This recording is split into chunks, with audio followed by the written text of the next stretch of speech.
নমস্কার, ইউটিউবের পরিবারের সবাইকে স্বাগত জানাই। চলে এসেছে আজ একটি গভর্নমেন্ট নার্সিং জবের আপডেট নিয়ে। জিএনএম বা বিএসসি নার্সিং কমপ্লিট করার পরে মেল ফিমেল বোথ ক্যান্ডিডেট আপনারা এই গভর্নমেন্ট নার্সিং জবের ক্ষেত্রে অ্যাপ্লাই করতে পারবেন। এবং এই জবের ক্ষেত্রে জব লোকেশন হলো কলকাতা ওয়েস্ট বেঙ্গল এবং এক্সপিরিয়েন্স ম্যান্ডেটরি নয়, এক্সপিরিয়েন্স ছাড়াও আপনারা কিন্তু এই জবের ক্ষেত্রে অ্যাপ্লাই করতে পারবেন। তবে এক্সপিরিয়েন্স থাকলে সেটা আপনারা শো করবেন, এক্সপিরিয়েন্সের ক্ষেত্রে এক্সট্রা মার্কস রয়েছে।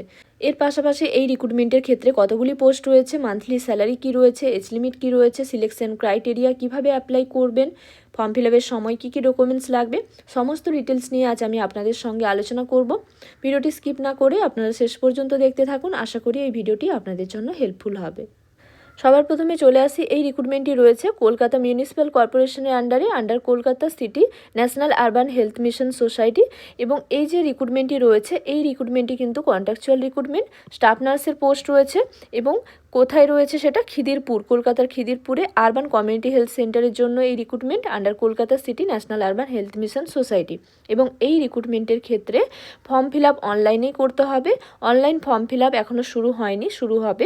আপনাদের দেখিয়ে দেবো কোথায় গিয়ে ফর্ম ফিল আপ করতে হবে এবং এই পিডিএফটি কীভাবে ডাউনলোড করবেন সেটাও আপনাদের ভিডিও শেষে দেখিয়ে দেবো। এখানে ওয়েবসাইট দেওয়াও রয়েছে।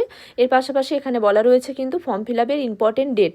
ফর্ম ফিল আপ শুরু হবে মার্চের 9 তারিখ থেকে, ফর্ম ফিল আপ চলবে মার্চের 25 তারিখ পর্যন্ত।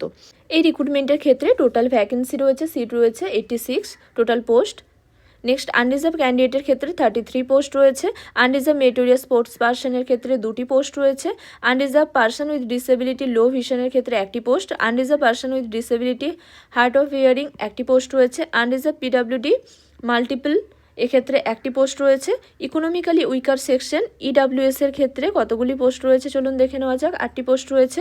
এসসি ক্যান্ডিডেটের জন্য 18টি পোস্ট রয়েছে। এসসি পিডাব্লিউডি ক্যান্ডিডেটের ক্ষেত্রে 1টি পোস্ট রয়েছে।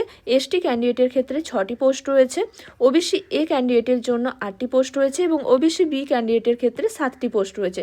সব মিলিয়ে টোটাল পোস্ট রয়েছে বা টোটাল ভ্যাকেন্সি রয়েছে 86। এবার চলে আসি যেটা ভীষণ ইম্পর্টেন্ট, এলিজিবল ক্রাইটেরিয়া নিয়ে। সবার প্রথমে এখানে বলা রয়েছে যেটা রেসিডেন্সি এবং লোকাল ল্যাঙ্গুয়েজ নিয়ে। অবশ্যই ওয়েস্ট বেঙ্গলের পার্মানেন্ট রেসিডেন্ট হতে হবে এই যে রিক্রুটমেন্ট রয়েছে এটাতে অ্যাপ্লাই করার জন্য। এর পাশাপাশি অবশ্যই লোকাল ল্যাঙ্গুয়েজ বা বেঙ্গলি নলেজ থাকা চাই। এবং এখানে এডুকেশনাল কোয়ালিফিকেশান কী লাগবে এই রিক্রুটমেন্টের ক্ষেত্রে সেটা বলা রয়েছে। যেমন জিএনএম বা বিএসসি নার্সিং কমপ্লিট করার পরে এই রিক্রুটমেন্টের জন্য অ্যাপ্লাই করা যাবে। এবং ইন্ডিয়ান নার্সিং কাউন্সিল বা ওয়েস্ট বেঙ্গল নার্সিং কাউন্সিল মানে আইএনসি বা ডাব্লিউবিএনসি রেকগনাইজড ইনস্টিটিউট থেকে কিন্তু কোর্স কমপ্লিট থাকা চাই। এর পাশাপাশি অবশ্যই কিন্তু ওয়েস্ট বেঙ্গল নার্সিং কাউন্সিলের রেজিস্ট্রেশন সার্টিফিকেট থাকা চাই। এর পাশাপাশি বেঙ্গলি নলেজ লাগবে। নেক্সট চলে আসি এজ লিমিট নিয়ে।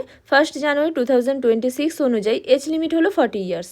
এবং রিজার্ভ ক্যাটাগরির ক্ষেত্রে ওয়েস্ট বেঙ্গলের যে গভর্নমেন্টের যে নর্মস রয়েছে সেই অনুযায়ী এজ রিল্যাক্সেশন রয়েছে। নেক্সট মান্থলি স্যালারি কী রয়েছে 25,000। নেক্সট চলে আসি বা সিলেকশন ক্রাইটেরিয়া নিয়ে। 2টি স্টেজের একটি সিলেকশন প্রসেস রয়েছে। যেমন ডকুমেন্টস ভেরিফিকেশন হবে এলিজিবিলিটি ক্রাইটেরিয়া অনুযায়ী এবং সেই এলিজিবিলিটি ক্রাইটেরিয়া একাডেমিক কোয়ালিফিকেশন এবং এক্সপিরিয়েন্সের উপর বেস করে যখন ফর্ম ফিল হবে সেটা হয়ে যাওয়ার পরে একটি শর্টলিস্ট তৈরি হবে এবং ক্যান্ডিডেটদের ইন্টারভিউর জন্য কল করা হবে। এবং ফাইনাল সিলেকশন যেটা হবে সেটা একাডেমিক কোয়ালিফিকেশন কি মার্কস রয়েছে এবং এক্সপিরিয়েন্স ইন্টারভিউ সব মিলিয়ে টোটাল করে তারপরে কিন্তু ফাইনাল সিলেকশন হবে। এবং সেই রকম এখানে ডিটেলস দেওয়া রয়েছে সিলেকশনের। নেক্সট এখানে একটি স্কেল অফ স্কোরিং দেওয়া রয়েছে। যেমন ক্লাস 12-এর যা মার্কস রয়েছে তারপর বেস করে 20 মার্কস রয়েছে। জিএনএম বা বিএসসি থাকলে তারপর বেস করে 50 মার্কস রয়েছে। ওয়ার্কিং এক্সপিরিয়েন্সে 15 মার্কস রয়েছে আর ইন্টারভিউতে 15 মার্কস রয়েছে। সব মিলিয়ে কিন্তু টোটাল মার্কস রয়েছে 100। চলুন এবার দেখে নেওয়া যাক এখানে কি বলা রয়েছে। এক্সপিরিয়েন্সের ক্ষেত্রে যদি 1 ইয়ারের কম এক্সপিরিয়েন্স থাকে সেক্ষেত্রে কোনো মার্কস থাকছে না, কিন্তু ফর্ম ফিল আপ করতে পারবেন। 1 ইয়ার থেকে 2 ইয়ার্সের এক্সপিরিয়েন্স থাকলে 3 মার্কস, 2 ইয়ার্স থেকে 3 ইয়ার্সের এক্সপিরিয়েন্স থাকলে 6 মার্কস, 3 ইয়ার্স থেকে 4 ইয়ার্সের এক্সপিরিয়েন্স থাকলে 9 মার্কস এবং 4 ইয়ার্স থেকে 5 ইয়ার্সের এক্সপিরিয়েন্স থাকলে 12 মার্কস। আর 5 ইয়ার্স বা যদি তার বেশি মার্কস থাকে সেক্ষেত্রে কিন্তু 15 মার্কস রয়েছে। এখানে হচ্ছে জেনারেল ইনফরমেশন রয়েছে। বা চলে আসে যেটা ইম্পর্টেন্ট সেটা হচ্ছে অনলাইনে ফর্ম ফিল আপ করার সময় কী কী ডকুমেন্টস আপলোড করতে হবে। এজ প্রুফ সার্টিফিকেট হিসেবে মাধ্যমিক অ্যাডমিট কার্ড বা pass certificate, residential address proof হিসেবে আধার কার্ড, ভোটার কার্ড বা পাসপোর্ট। নেক্সট ক্লাস 12 জিএনএম বা বিএসসি নার্সিংয়ের ক্ষেত্রে প্রত্যেকটি ইয়ার বা সেমিস্টারের যা মার্কশিট রয়েছে সেটা কিন্তু আপলোড করতে হবে। তার পাশাপাশি যদি কোনো সাপ্লিমেন্ট থাকে সেটারও কিন্তু মার্কশিট আপলোড করতে হবে। এর পাশাপাশি ওয়েস্ট বেঙ্গল নার্সিং কাউন্সিলের যে রেজিস্ট্রেশন সার্টিফিকেট এবং একটি পাস সার্টিফিকেট রয়েছে সেটা কিন্তু আপলোড করতে হবে। ওয়ার্কিং এক্সপিরিয়েন্স থাকলে সেটার সার্টিফিকেট আপলোড করতে হবে। এর পাশাপাশি কাস্ট সার্টিফিকেট থাকলে PWD certificate, EWS certificate, meritorious post person যেই মানে ক্যাটাগরি অনুযায়ী আপনারা অ্যাপ্লাই করবেন সেই ডকুমেন্টস কিন্তু আপনাদের আপলোড করতে হবে।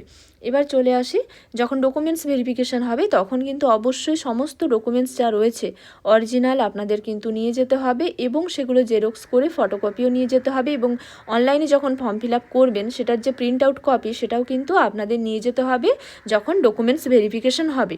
এখানে কিছু ইম্পর্টেন্ট ইনফরমেশান দেওয়া রয়েছে এই রিক্রুটমেন্টের ক্ষেত্রে।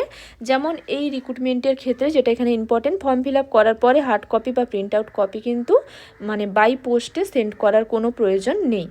এবার চলুন দেখে নেওয়া যাক এই যে পিডিএফটি রয়েছে কিভাবে অফিসিয়াল ওয়েবসাইট থেকে আপনারা ডাউনলোড করবেন এবং অনলাইনে ফর্ম ফিল আপ করার জন্য কোন ওয়েবসাইটে যেতে হবে, কারণ এখনও ফর্ম ফিল আপ শুরু হয়নি। ফর্ম ফিল আপ শুরু হবে মার্চের 9 তারিখ থেকে। পিডিএফটি ডাউনলোড করার জন্য বা অনলাইনে ফর্ম ফিল আপ করার জন্য গুগলে গিয়ে টাইপ করতে হবে কেএমসি বা কলকাতা মিউনিসিপ্যাল কর্পোরেশন। নেক্সট কেএমসির অফিসিয়াল ওয়েবসাইটে যেতে হবে। অফিসিয়াল ওয়েবসাইটে যাওয়ার পরে আপনারা এখানে অপশান পেয়ে যাবেন সাইডে।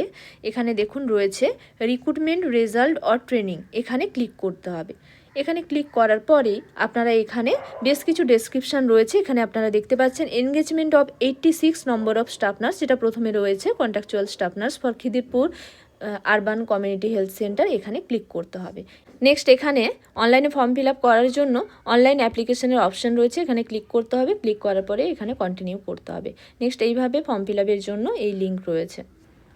অসংখ্য ধন্যবাদ জানাই এতক্ষণ সঙ্গে থাকার জন্য। ভিডিওটি ভালো লাগলে লাইক শেয়ার করে দেবেন। কোনো কিছু জানার থাকলে আপনারা আমাকে কমেন্ট বক্সে জানাতে পারেন। নার্সিং রিলেটেড এরকম আরও ইনফরমেশন পেতে, নার্সিং রিলেটেড বিভিন্ন কোশ্চেন অ্যান্সারের প্রিপারেশনের জন্য ভিডিও পেতে পারলে আমার চ্যানেলটিকে সাবস্ক্রাইব করে রাখুন। আজকের জন্য এই পর্যন্ত, আবার দেখা হবে নতুন একটি বিষয় নিয়ে। সবাই ভালো থাকবেন, সুস্থ থাকবেন।